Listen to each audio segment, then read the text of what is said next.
Masintabi po, isang patay na sanggol ang natagpuan sa isang creek sa Angono, Rizal. Sa tansya ng barangay, 2 araw ng palutang-lutang sa tubig ang sanggol. May unang balita si Bea Pinlac. Ito po yung nakitang sanggol dito sa may dulo ng San Vicente.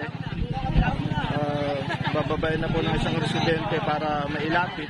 Ang unang inakalang manika na palutang-lutang sa isang creek sa barangay San Vicente, Angono, Rizal kahapon, isang lalaking sanggol pala.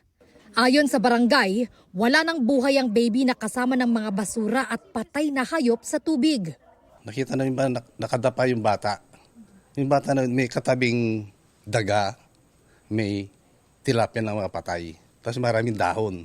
Alam talaga, yung parang laruan ba. Nung makita namin yung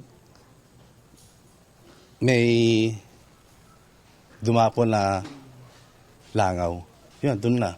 Ubad na ubad yung bata po. Kawawa yung bata talaga. Isang residente ang lumusong sa creek para makuha ang patay na sanggol. Binalot ito at itinabi muna habang hinihintay na dumating ang mga otoridad. Buo pa talaga yung katawan niya. Nakita namin yung bata, wala talagang puso dulat na. Tapos may nakita namin dito sa linya, parang ano ba? Parang may guhit. May guhit talaga. Parang sugat. Parang sugat nga, oh. Sa tansya ng barangay, nasa 2 araw ng palutang-lutang sa tubig ang sanggol. Tinanong din po namin kung may report po dun sa pulis. Wala naman daw pong naghahanap ng kanilang mga anak o sanggol na nawawala. Kaya ipagtatanong din nila sa mga kalapit na barangay o lugar, Binangonan, Cainta. At saka nasa Soco na rin po kung may foul play po dun sa pangyayari o wala. Inaalam pa ng mga otoridad kung mula saan inanod ang sanggol patungo sa creek ng San Vicente. Ito ang unang balita.